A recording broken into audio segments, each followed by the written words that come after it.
आदरणीय अध्यक्ष महोदय, मैं आपका आभार व्यक्त करना चाहूँगी कि आपने 2047 के उत्तर प्रदेश के विजन पे चर्चा करने का अवसर दिया और विपक्ष के तौर पे ये कहा गया कि हमें जो है वो सुझाव रखने हैं। अध्यक्ष जी, 9 वर्षों की जब से ये सरकार है, लगातार विपक्ष और हमारे राष्ट्रीय अध्यक्ष श्री अखिलेश यादव जी आप लोगों को सुझाव देते आए हैं, लेकिन आपने ना तो सुझाव को सुना और ना ही उस पर कोई कार्य किया। मैं अध्यक्ष जी अगर विजन के उत्तर प्रदेश के विजन की बात करूंगी तो ये जरूर कहना चाहूंगी कि प्रदेश का विजन तभी धरातल पर उतरेगा जब उसका सारा विभाग एकत्रित होकर के एक साथ काम करेगा। हमारे बेसिक शिक्षा मंत्री जी यहीं पे हैं। आज बेसिक शिक्षा का विभाग जो है वो बेसलेस विभाग हो चुका है, क्योंकि इसी सदन में कई बार बोला गया कि मंत्री जी विद्यालय जर्जर हो चुके हैं, विद्यालयों को बनवा दो। मंत्री जी ने कहा ना। मंत्री जी स्कूलों में जो है शौचालय नहीं है, बनवा दीजिए। मंत्री जी ने कहा ना। हमने कहा कि मंत्री जी बच्चों को वहां पे शुद्ध पेयजल नहीं मिल रहा, जल दिलवा दीजिए। मंत्री जी कहते हैं ना। हमने कहा कि विद्यालयों में इलेक्ट्रिसिटी नहीं है, मंत्री जी विद्युत जो है उसको वहां पे आपूर्ति करवा दीजिए। मंत्री जी कहते हैं ना। हमने कहा आज पूरे उत्तर प्रदेश में 2 लाख से भी ज्यादा बच्चे हैं जो टेट और सुपर टेट पास करके धरने पे बैठे हैं कि एक दिन बेसिक शिक्षा विभाग की वैकेंसी आएगी और उनको नौकरियां मिलेंगी। मंत्री जी वैकेंसी निकलवा दो। मंत्री जी कहते हैं ना। हमने मंत्री जी को कहा कि मंत्री जी शिक्षा मित्र मर मर के काम कर रहे हैं, अरे मंत्री जी उनका मानदेय बढ़ा दो, उनका समन्वय कर दो। मंत्री जी कहते हैं ना। हमने मंत्री जी को कहा कि मंत्री जी रसोइया मात्र 2000 में काम करती हैं, हमारी रसोइयों का मानदेय बढ़ा दो। मंत्री जी कहते हैं ना। अरे समय बड़ा कम है, मैं आऊंगी। हमारे ऊर्जा मंत्री जी दिखाई नहीं दे रहे हैं। आज ऊर्जा विभाग जो है डबल बी विभाग हो गया है। डबल बी माने बी से भ्रष्टाचार और बी से भेदभाव। मंत्री जी जब जनता के बीच में जाते हैं तो कहते हैं निजीकरण मेरा अकेले का निर्णय नहीं है। मंत्री जी जब अपने अधिकारियों के बीच बैठते हैं तो कहते हैं अरे तुम लोगों ने तो विभाग की नाक कटा दी है, आज बिजली विभाग जो है वो अंधा और गूंगा हो गया है। लेकिन वही जब इस सदन में मंत्री जी बैठते हैं और हम कहते हैं कि मंत्री जी निजीकरण जो है विभाग को मत बेचो, तो मंत्री जी कहते हैं ना। मंत्री जी ट्रांसफार्मर हर रोज खराब हो रहे हैं, एक ट्रांसफार्मर बन करके 75 बार लग रहे हैं। मंत्री जी ट्रांसफार्मर जो है क्षमता वृद्धि करा दो। मंत्री जी कहते हैं ना। मंत्री जी को कहा जाता है कि मंत्री जी आपके विभाग में पॉलिसीज खराब हैं, आपके जो पॉलिसी बनाते हैं आपके चेयरमैन वो एक IAS ऑफिसर है, शायद उनको विभागों का ज्ञान ना हो। मंत्री जी IAS ऑफिसर हटा करके समाजवादियों ने जिस तरीके से इंजीनियर को वो पद दिया था उनको वो पद दिलवा दो। मंत्री जी कहते हैं ना। मैं यही कहना चाहूंगी कि ऊर्जा विभाग मंत्री है नहीं, बड़ी बड़ी बातें करते हैं और उन्हीं के डिस्कॉम में पश्चिमांचल में आज इतना भेदभाव है कि सिर्फ एक ही जाति का व्यक्ति, वो कहते हैं हम बनिया की दुकान नहीं चलाते, और पश्चिमांचल डिस्कॉम में सारे एक्सीएन सारे MD सिर्फ एक ही जात के भरे गए हैं और मंत्री जी कहते हैं ना।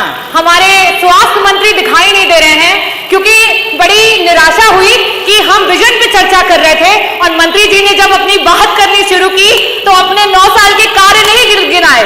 मंत्री जी का तो विभाग रेट्रोग्रेड विभाग हो चुका है, क्योंकि उन्होंने अपने 9 साल के कार्य नहीं गिनाए, उन्होंने तो पुराने कार्यकालों को गिनवा करके अपनी बात शुरू की।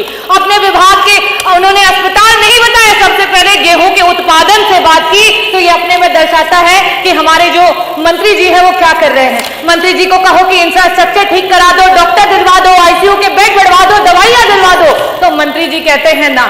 हम उस सरकार से विजन की बात सुन रहे हैं जिस सरकार में आज सरकार के मंत्री जो है वो रोड पे बैठकर धरना देने को मजबूर हो गए। हम उस सरकार से आज विजन की बात सुन रहे हैं जिनके मंत्री आज हम उप केंद्र की बात कर रहे हैं कि जौनपुर में सदरनगंज में जो है हमें उप केंद्र की आवश्यकता है, मछली शहर में बलवा में उप केंद्र की आवश्यकता है। आपके खुद के विधायक धरना दे रहे हैं, लेकिन मंत्री जी कहते हैं ना। मैं शुभकामनाएं देना चाहूंगी हमारे माननीय आबकारी मंत्री जी हैं कि आज मधुशालाएं हर जगह दिखाई दे रही हैं और हमारी पाठशालाएं बंद होती चली जा रही हैं। वाह सरकार वाह। मैं धन्यवाद करना चाहूंगी अध्यक्ष जी आपको। हमारे संसदीय मंत्री जी इस समय नहीं है, आज बहुत ऊंची बात कर गए मंत्री जी, बहुत बड़ी बात कर गए। उन्होंने कहा कि जापान में 50% से भी ज्यादा बुद्धिज्म को फॉलो किया जाता है, बौद्धिस्ट है, लेकिन उनके बच्चों को क्या सिखाया जाता है? उनके बच्चों को यह बताया जाता है कि अगर भगवान बुद्ध भी आ जाए और आपके देश के खिलाफ बोले तो आप बुद्ध के खिलाफ चले जाइएगा। ये आपका देश प्रेम है। हमारा देश 80% हिंदुओं का है। 2011 के सेंसस से बता रही हूं, लेकिन उसके बाद भी अपना देश का हिंदू जो है वो खतरे में है।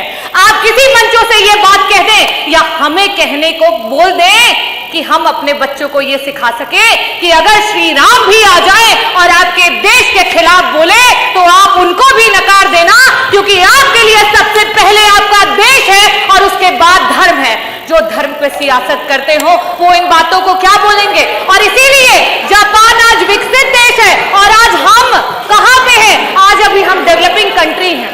मैं अध्यक्ष जी आपका आभार व्यक्त करना चाहूंगी कि आपने मुझे विजन पे अपनी बातों को रखने का अवसर दिया और मैं चंद बातों से अपनी बातों को खत्म करूंगी। अभी पूरा नहीं हुआ है क्योंकि विभाग तो बहुत सारे हैं। अगर बोलने पे आती तो सारे विभागों की, आपके सारे विभागों की धरातल की स्थिति, और आप जो ये बात कह रहे हैं आपको बुरा लगेगा।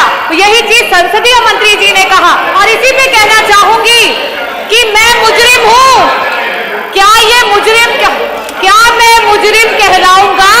अरे सुन तो लीजिए, अरे सुन तो लीजिए, अरे हिम्मत तो रखिए, अरे सुन तो लीजिए। मैं यही कहना चाहूंगी कि क्या मैं मुजरिम कहलाऊंगा? क्या मैं मुजरिम कहलाऊंगा? क्या होगा इल्जाम मेरा? हरे रंग से हिंदू लिख दूं, भगवे से इस्लाम बता। और मैं यही बताना चाहूंगी कि क्या इल्जाम होगा मेरा अगर मैं हरे रंग से हिंदू लिख दूं और भगवे से इस्लाम बता। यही जो आप चिल्ला रहे हैं, चीख रहे हैं, यही मेरा इल्जाम होगा। और ये कह दो कि हम सब एक हैं तो क्या होगा अंजाम मेरा? क्या होगा अंजाम मेरा? संविधान की जय, भारत माता की जय, जय भीम, जय समाजवाद। एक मिनट